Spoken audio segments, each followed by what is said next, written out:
మీరు ఒక ట్రాన్స్జెండర్గా మారిన తర్వాత అయినా కానీ ఈ రంగంలోకి మెయిన్గా ఒక డాన్సర్గా రావడానికి గల రీజన్స్ ఏంటి?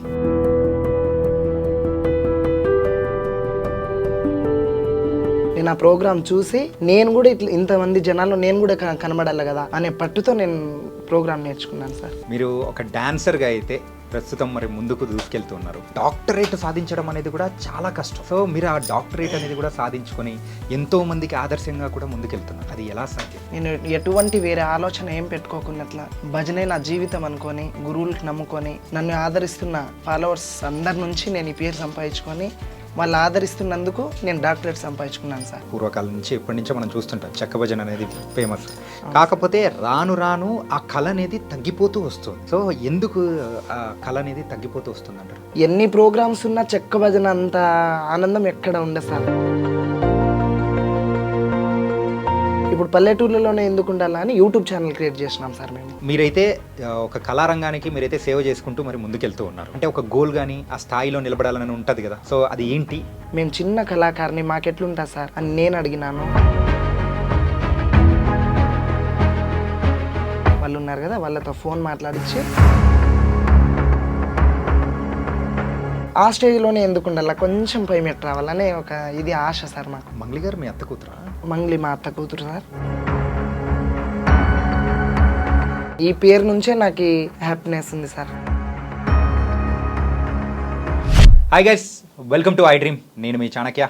సో కళల పట్ల మనకు మక్కువ ఉంటే మనం ఎలా ఉన్నా ఎక్కడ ఉన్నా కానీ ఆ కళా రంగానికి మనం సేవ చేసుకుంటూ కూడా ముందుకు వెళ్ళిపోవచ్చు. ఎంతోమందికి ఆదర్శంగా కూడా నిలవచ్చు. అలా నిలుస్తూ ఇప్పుడైతే ముందుకు దూసుకెళ్తున్న డాన్సర్ సమీరా ఇప్పుడు మనతో పాటు ఉన్నారు. ఆవిడతోనే మాట్లాడదాం. నమస్తే అమ్మా. నమస్తే సార్. ఎలా ఉన్నారమ్మా? బాగున్నాం సార్, మీరు బాగున్నారా? నేను చాలా బాగున్నాను. మా ఐ డ్రీమ్ సో ఆఫీస్కి కూడా వచ్చేసారు, మాకు ఇంటర్వ్యూ ఇస్తున్నారు. ఇది మాత్రం మాకు చాలా హ్యాపీగా కూడా అనిపిస్తుంది. Thank you sir. Yeah Sameera sir, మీరు ఒక డాన్సర్గా అయితే ప్రస్తుతం మరి ముందుకు దూసుకెళ్తున్నారు. అవును సార్. సో అది కాకుండా ఏంటంటే ఒక డాక్టరేట్ సాధించడం అనేది కూడా చాలా కష్టం.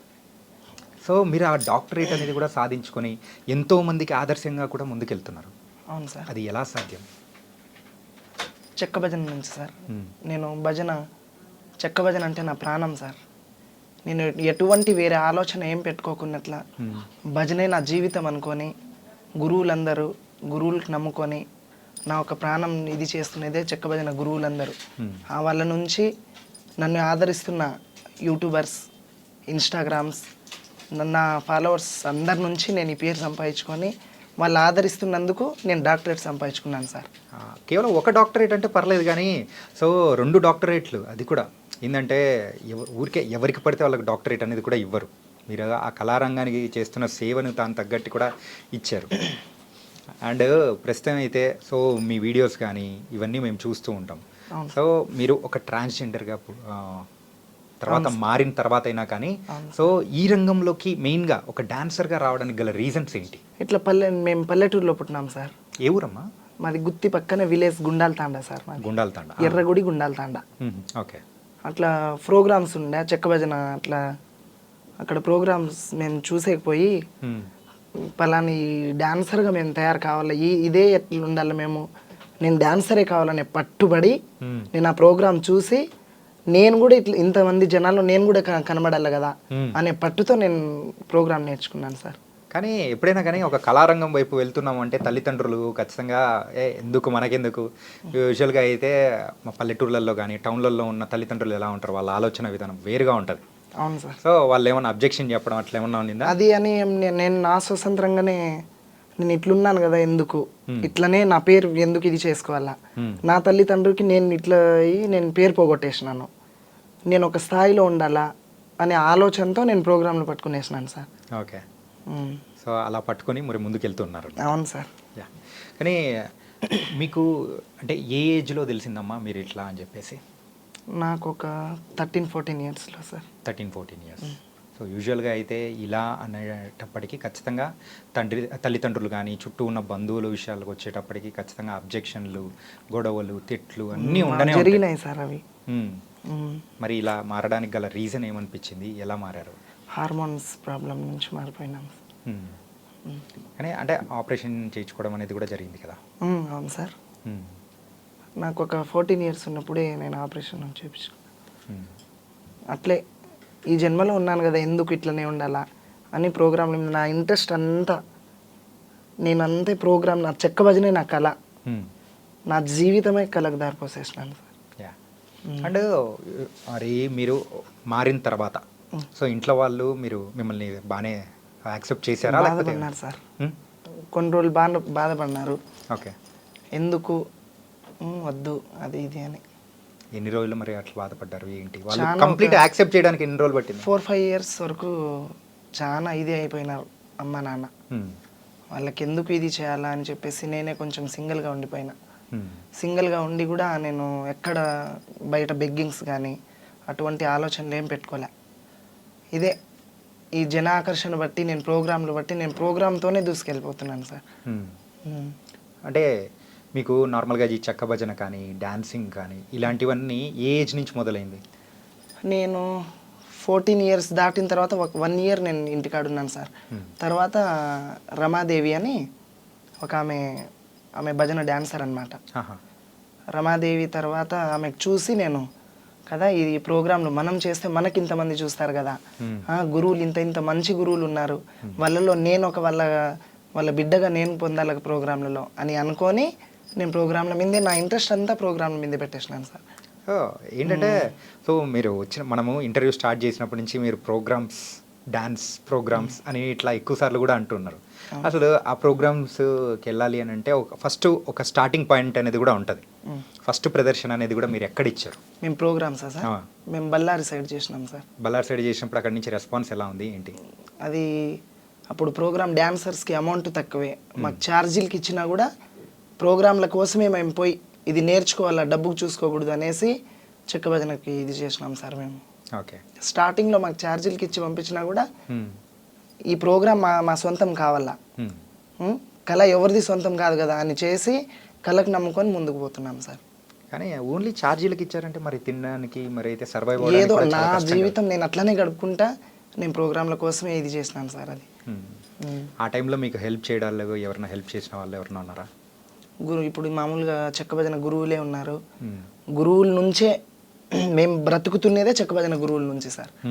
మాకు ఎటువంటి మేము ఎక్కడ ఏం పనికి వెళ్ళలేము, ఎక్కడ పోలేము, మేము చెక్క భజన గురువుల నుంచే మేము డాన్సర్స్గా అయి మేము బ్రతుకుంటున్నాం సార్. ఏది ఉన్నా మంచి చెడు ఉన్నా మేము చెక్క భజన ఫీల్డ్ నుంచే వాళ్ళ గురువుల నుంచే మేము బతుకుంటున్నాం సార్. ఓకే. యూజువల్గా అయితే చెక్క భజన అంటే మన రాయలసీమ సైడ్ కానీ అటు సైడ్ కానీ ఎక్కువ చూసామంటే పూర్వకాలం నుంచి ఎప్పటి నుంచో మనం చూస్తుంటాం చెక్క భజన అనేది ఫేమస్. కాకపోతే రాను రాను ఆ కళ అనేది తగ్గిపోతూ వస్తుంది.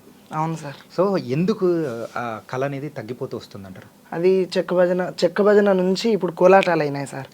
కోలాటం నుంచి అది డ్రామాలు అవి ఇవి అవుతున్నాయి కదా. ఎక్కడో మారుమూల పల్లెటూర్లలో ఉంది చెక్క భజన. ఎన్ని ప్రోగ్రామ్స్ ఉన్నా చెక్క భజన అంత ఆనందం ఎక్కడ ఉండదు సార్. అది మా పట్టు. చెక్క భజనలో ఇంత ఇది ఉన్నారా, ఇంతమంది చూస్తున్నారు కదా మమ్మల్ని, మేము ఈ స్టేజ్లోనే ఎందుకు ఉండాలా, ఇప్పుడు పల్లెటూర్లలోనే ఎందుకు ఉండాలా అని యూట్యూబ్ ఛానల్ క్రియేట్ చేసినాం సార్ మేము. ఓకే.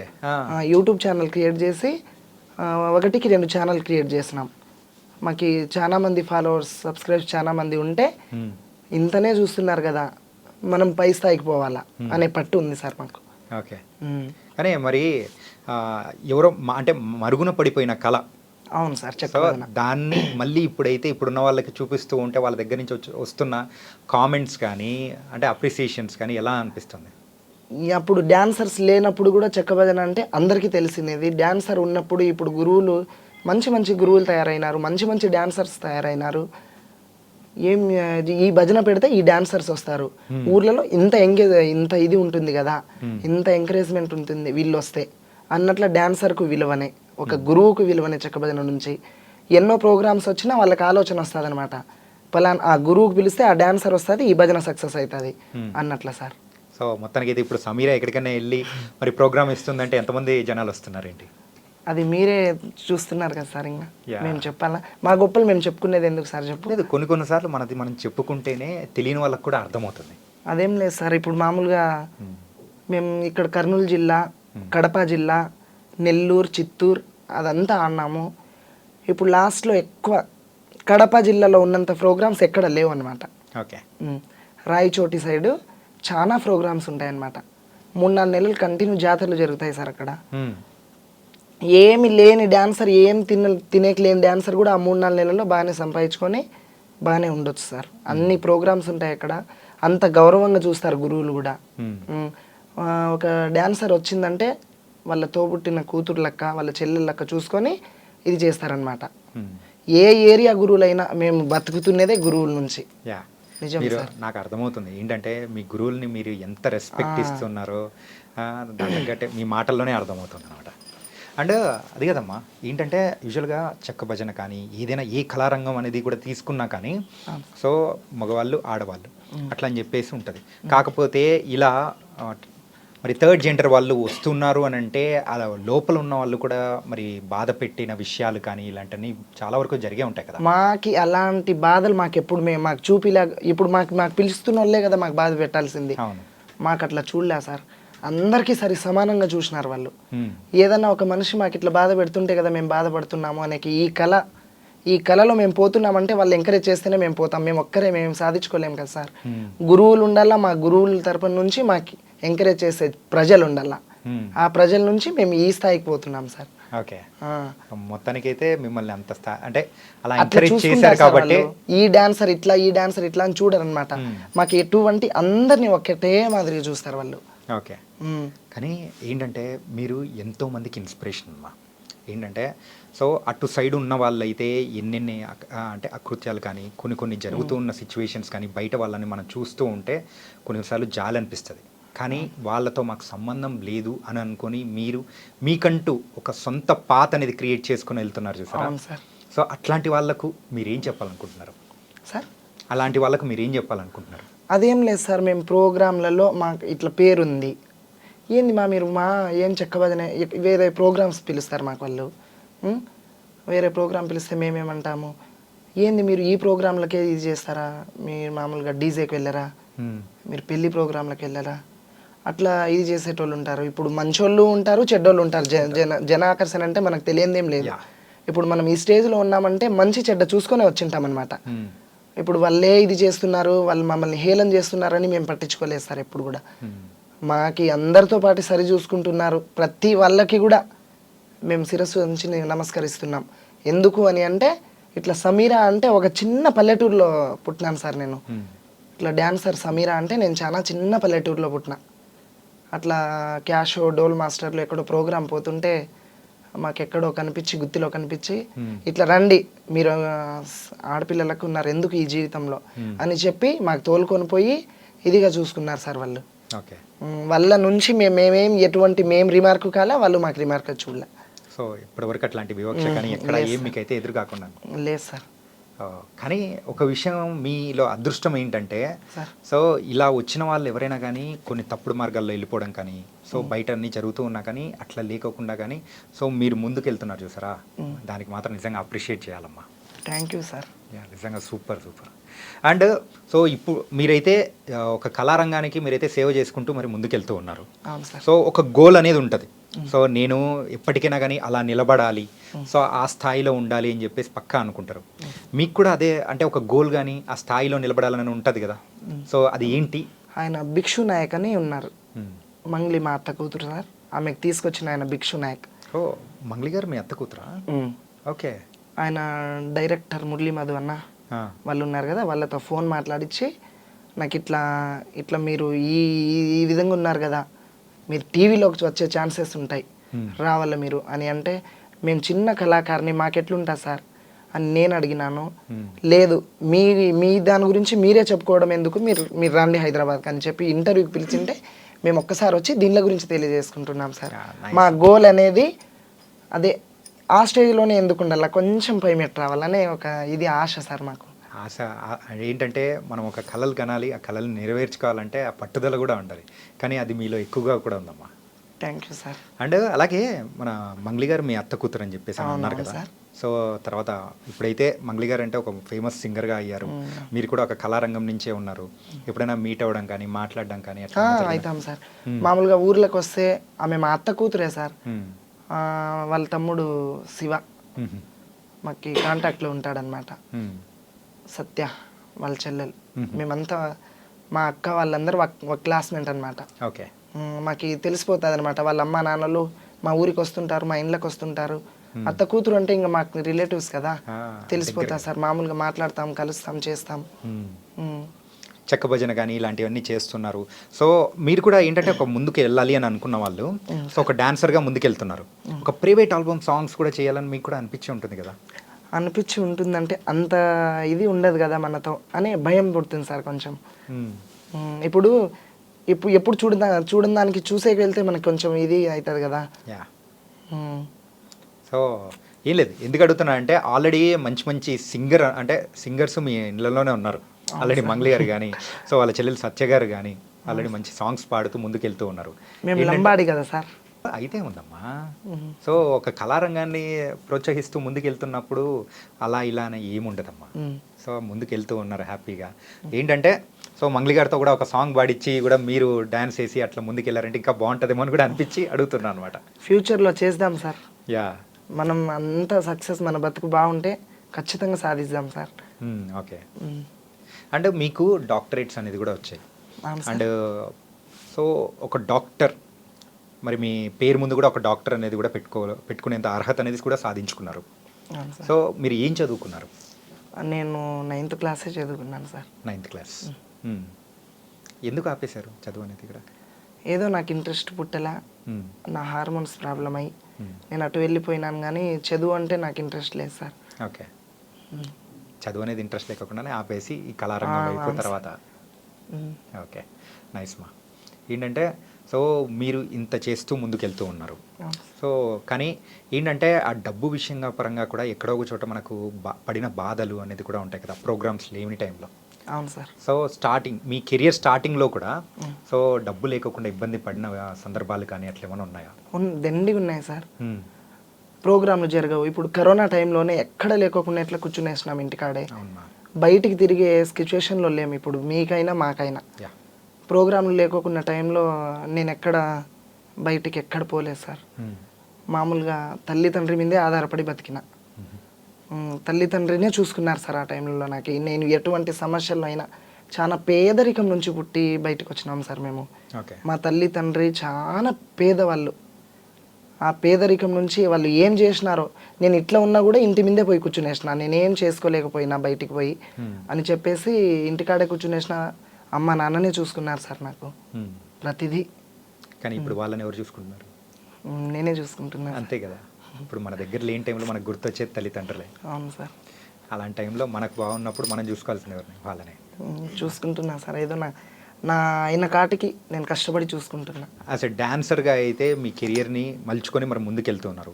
కాకపోతే మనల్ని ఎంత ఆకాశానికి లేపే వాళ్ళు ఉంటారో టక్కున రాయితో కొట్టే వాళ్ళు కూడా ఉండే ఉంటారు, విమర్శించేవాళ్ళు. అవును సార్. సో అలాంటి విమర్శలు కొన్ని మనం విన్నప్పుడు కూడా బాధపడి అక్కడే ఆగిపోయిన సందర్భాలు కూడా ఉంటాయి. ఖచ్చితంగా ఉన్నాయి సార్. సో మీ లైఫ్లో కూడా అట్లాంటిది ఏమన్నా? మామూలుగా ఈ కళారంగంలోనే నా ముందు గొప్పలు చెప్పుకొని సమీర ఇట్లా, సమీర అంటే అట్లా, సమీర వస్తే ఇట్లా అని చెప్పి నేను వెళ్ళిన తర్వాత వాళ్ళతో ఒక మాట చెప్పి వాళ్ళు వచ్చి నా ముందర చెప్పి నేను ఏడ్చుకొని ఉన్న రోజులు, వాళ్ళ కోసం నేను ప్రోగ్రాంలు ఆపుకున్న రోజులు చాలా ఉన్నాయి సార్. ఆ ప్రోగ్రాంలలో నేను సింగిల్గా పోతే నన్ను హేళన చేసి నన్ను కించపరిచి వాళ్ళని ఇట్లా చేయాలా అట్లా చేయాలా అని వాళ్ళు మాట్లాడి నన్ను ఇది చేసిన రోజులు చాలా ఉన్నాయి సార్ అవి. అయినా నేను దానిలోకి ఇది అనుకోకుండా చేసిన వాళ్ళు నా వాళ్ళే, చేయని వాళ్ళు నా వాళ్ళే అని అనుకొని అందరినీ నా వాళ్ళే అని అనుకొని ముందుకు పోతున్నాం సార్ మేము. కానీ ఎవరైనా కానీ ఎక్కడైనా ఆగిపోతుంటారు, కానీ మీరు ఆగిపోకుండా ముందుకు వెళ్ళడానికి ఎవరో ఒకరు వెన్ను తట్టి ప్రోత్సహించిన వాళ్ళు ఉంటారు కదా. ఇప్పుడు వాళ్ళని కొంచెం మనసులో పెట్టుకొని వాళ్ళతో మంచిగానే ఉండి మంచిగా పక్కన పెట్టి మళ్ళీ గురువులు, ఒక్క గురువుకే కాదు కదా మేము పోయేది, ఎంతోమంది గురువులు, చెక్క భజన గురువులు. మేము డాన్సర్స్ చాలా మంది ఉన్నాము, గురువులు మేము డాన్సర్స్ ఒక 100 మంది ఉంటే 1000 మంది గురువులు ఉన్నారు సార్. ఇప్పుడు వాళ్ళు ఈ గురువుకి నేను పనికి రాకోకుంటే ఇంకో గురువు కన్నా పనికి వస్తాయి కదా. ఇప్పుడు వాళ్ళు ఏదో చెప్పి నన్ను ఆపేసినారు వాటికి, సరే అది బాగుంది, అక్కడే నేను ఆగిపోను కదా. నా జీవితం నేను ఏదో ఒక రకంగా ముందుకు సాగించుకోవాలి కదా సార్. మళ్ళీ నేను ఇట్లనే ఉండాలా అని చెప్పి అందరితో బాగుండి నేను ఈ మన ఏరియా కర్నూలు జిల్లా కొన్ని ఏళ్ళు అన్నాను. ఇప్పుడు ఒక 4-5 ఇయర్స్ నుంచి నేను కడప రాయచోటి సైడ్ ఆడుతున్నాను సార్.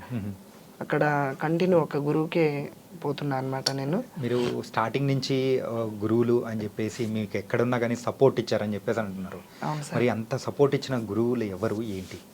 ఇప్పుడు ఒక్కరు అని కాదు సార్, ఇప్పుడు అందరికీ నేను పనికొచ్చే డాన్సర్నే. డాన్సర్ అంటే ప్రతి ఒక్క గురువుకి పనికొచ్చేటోళ్ళే. అందరు గురువులు సపోర్ట్గా మా కళాకారుల కుటుంబం చాలా ఒక తల్లి బిడ్డలుగా ఉంటాం సార్ మేము. ఒకరు ఏదైనా ఇబ్బంది వచ్చినా మేము అందరం ఒక గ్రూప్ అనేది ఉంటుంది మాకి. పలాని మనిషికి ఇబ్బంది ఉంది, పలాని మనిషి సిచ్యువేషన్లో ఉంది, ఆ మనిషికి మనం అందరం సహాయం చేసుకోవాలి అని చెప్పి మాట్లాడుకొని మేము డాన్సర్లు, మేము గురువులు అందరు చాలా మంది కలిసి మేము తోచిన కాటికి సహాయం చేసుకొని మేము అందరం ఒక తల్లి కుటుంబం లెక్క మేము గడుపుకుంటాం అనమాట.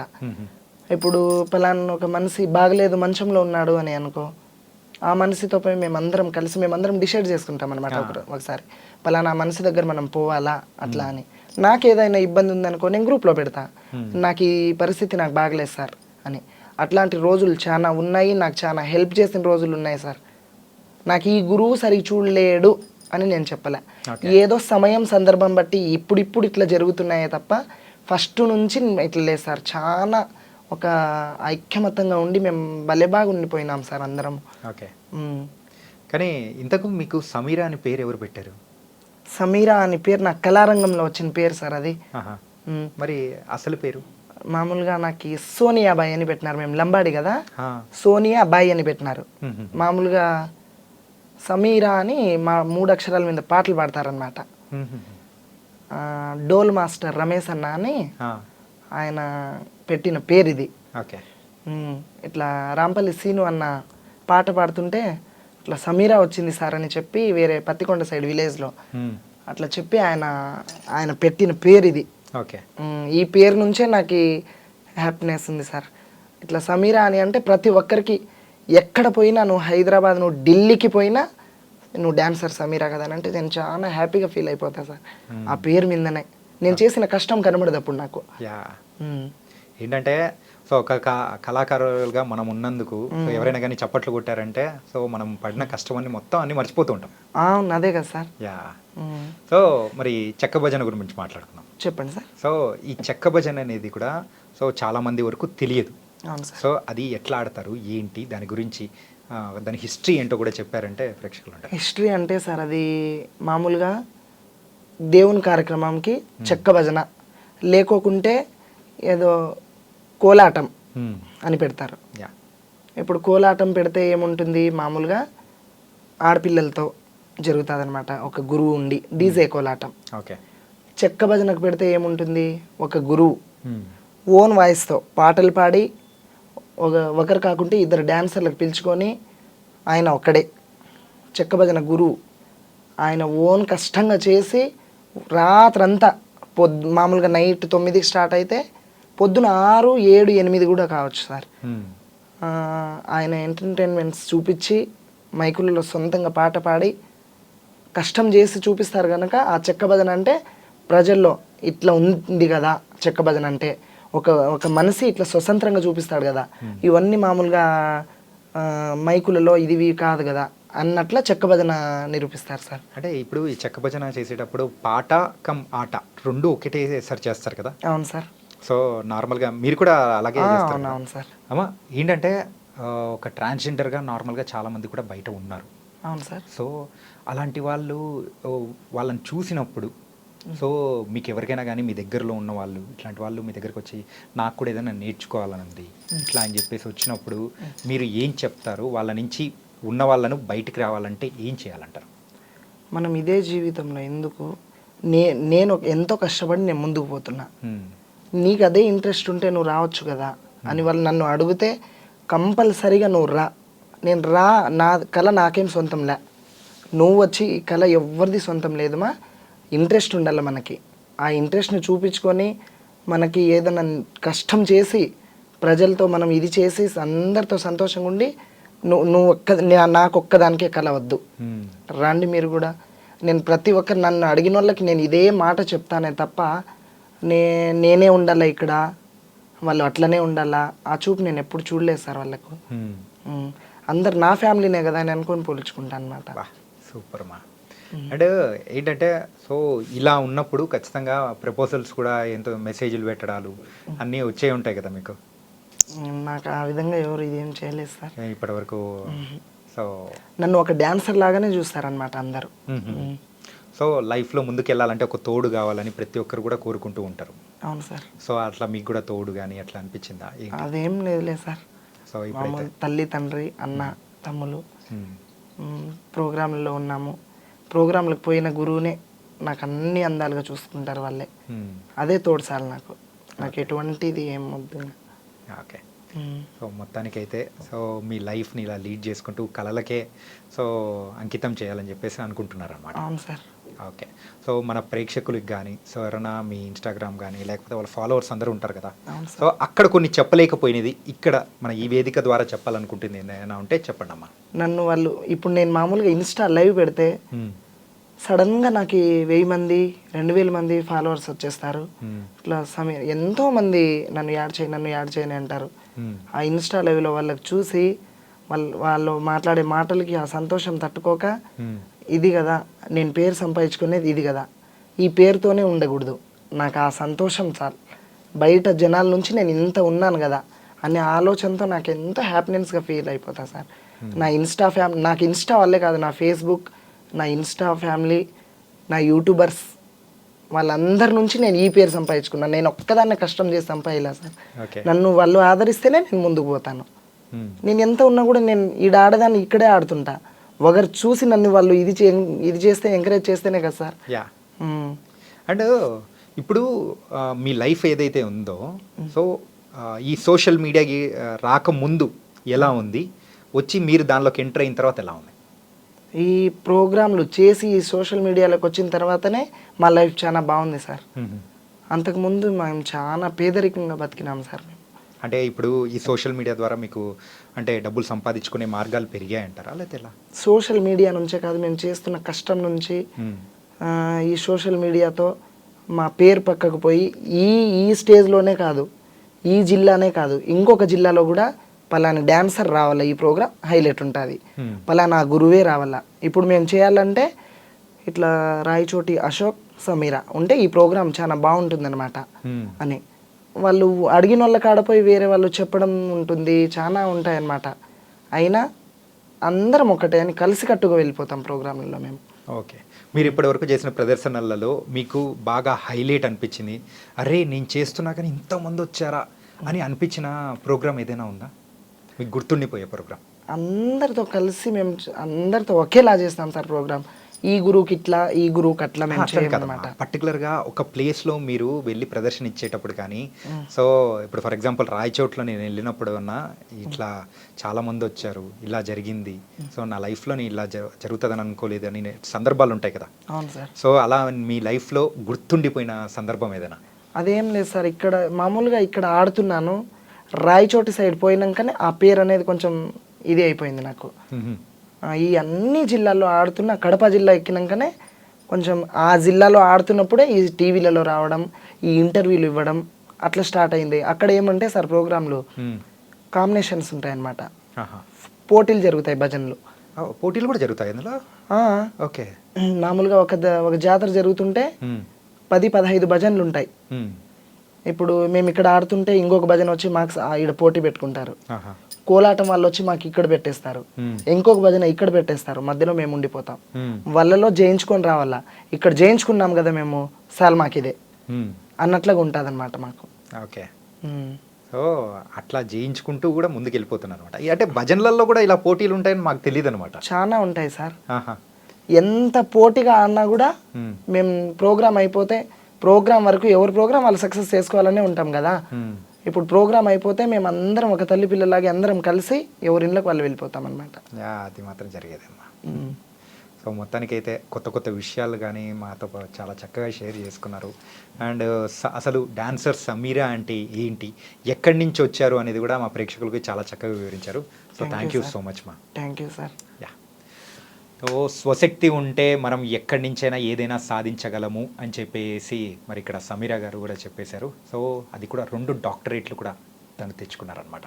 సో ఇలాంటి గొప్ప వ్యక్తిని చూసి ఎంతోమంది కూడా మారాలని కూడా తను అనుకుంటున్నారు, మనం అందరం కూడా కోరుకుందాం. సో గైస్, ఇది వాళ్ళ ఇంటర్వ్యూ. మరో ఇంటర్వ్యూతో మళ్ళీ కలుద్దాం. అంతవరకు take care. This is your Chanakya. See.